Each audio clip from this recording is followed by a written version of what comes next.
Film yang akan kita bahas kali ini adalah film horor berjudul Cadaver yang berarti mayat.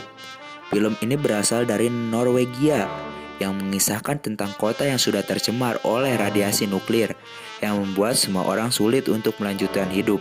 Hingga mereka harus menahan lapar dan haus dikarenakan sudah tidak ada lagi makanan dan air bersih yang tersisa di kota ini.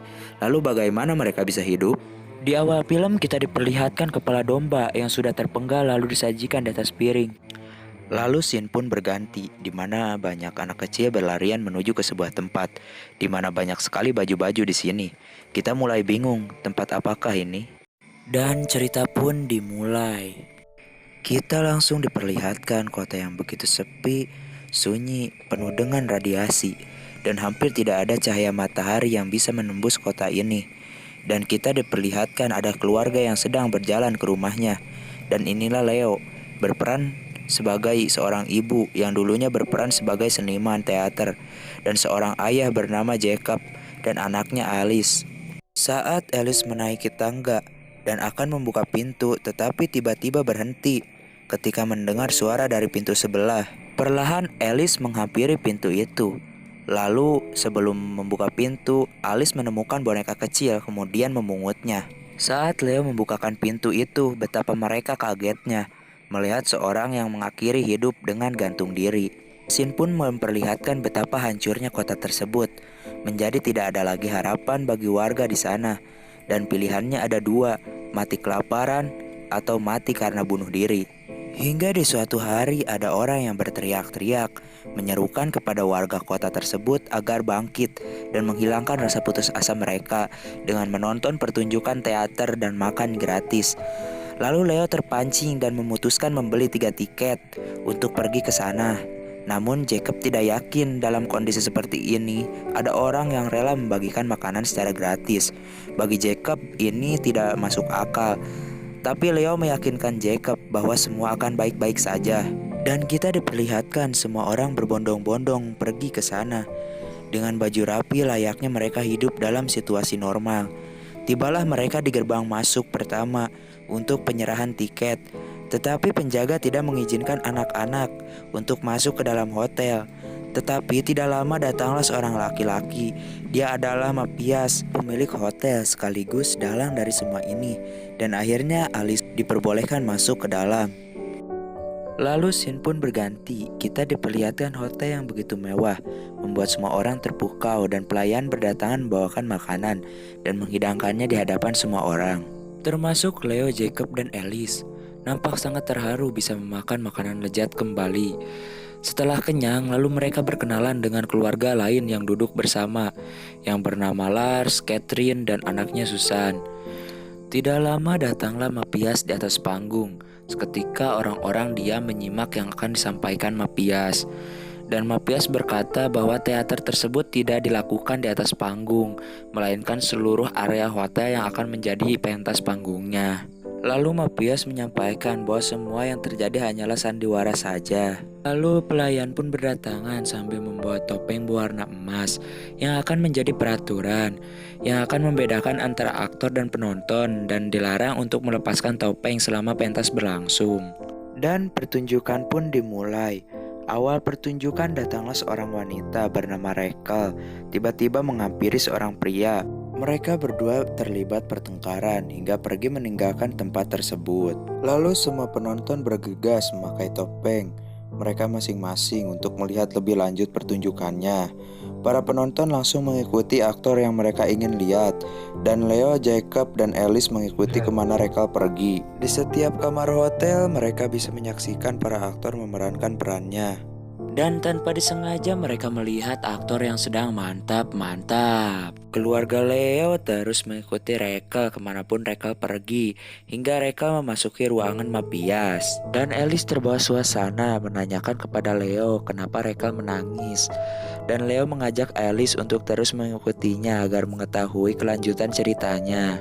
Tiba-tiba ada seorang wanita bergaun merah berlari sambil berteriak menabrak Jacob. Dan di sini Alice sudah merasa tidak nyaman, tetapi Leo menenangkan Alice bahwa semua ini hanyalah sandiwara. Dan Jacob menawari Alice untuk pulang, namun Alice menolak dan ingin melanjutkan menonton pertunjukan. Dan mereka pun berlanjut mengikuti Rachel ke kamar 405. Di tengah perjalanan Jacob merasa heran. Tidak ada satupun orang para penonton yang lain tiba-tiba hilang. Tanpa sadar bahwa Alice sudah terlebih dahulu mengikuti Rachel, mereka berdua pun panik sambil Jacob memanggil-manggil Alice dan menyuruh untuk berhenti. Tetapi Alice terus berjalan ke lorong yang gelap. Mereka pun terus mengejarnya hingga mereka menemukan Alice di sudut ruangan. Lalu Jacob memarahinya karena Alice tidak mau mendengarkannya. Namun Alice beralasan bahwa Rachel pergi ke tempat yang berbeda, bukan kamar 405. Leo menegur Jacob agar Jacob tetap tenang, jangan sampai rasa cemas membuat Alice takut. Ketika Leo sedang menegur Jacob, tanpa disadari Alice sudah tidak ada. Menyadari Alice telah hilang, mereka panik dan mencarinya. Tiba-tiba terdengar suara jeritan Alice dari salah satu kamar yang pintunya terkunci. Lalu Jacob membuka paksa hingga akhirnya pintu dapat terbuka. Tetapi mereka tetap tidak menemukan putrinya, dan disinilah mereka benar-benar sadar bahwa ada yang tidak beres. Mereka berdua terus mencari hingga tiba di suatu tempat, dan mereka pun bertemu dengan Catherine. Leo langsung menanyai Catherine dan menanyakan keberadaan Alice. Dan ternyata Catherine pun mengalami nasib serupa. Ia juga kehilangan anaknya Susan dan mereka mulai mencari bersama. Dan tiba-tiba Catherine berlari ke ruangan sebelah. Lalu tiba-tiba dia menjerit. Leo dan Jacob berlari langsung menghampiri ruangan Catherine. Namun Catherine sudah menghilang. Kejanggalan semakin jelas. Jacob mengajak Leo kembali untuk mencari putrinya. Tetapi di tengah perjalanan langkah Leo terhenti. Setelah melihat lukisan kepala domba, Leo terus memandangi lukisan tersebut dan duar, mata lukisan tersebut genit kepada Leo. Lalu Leo memberitahukannya kepada Jacob bahwa lukisannya berkedip. Jacob lalu mengeceknya dan ternyata itu hanya sebuah lukisan. Saat Leo akan berdiri, tangan Leo menyentuh sesuatu.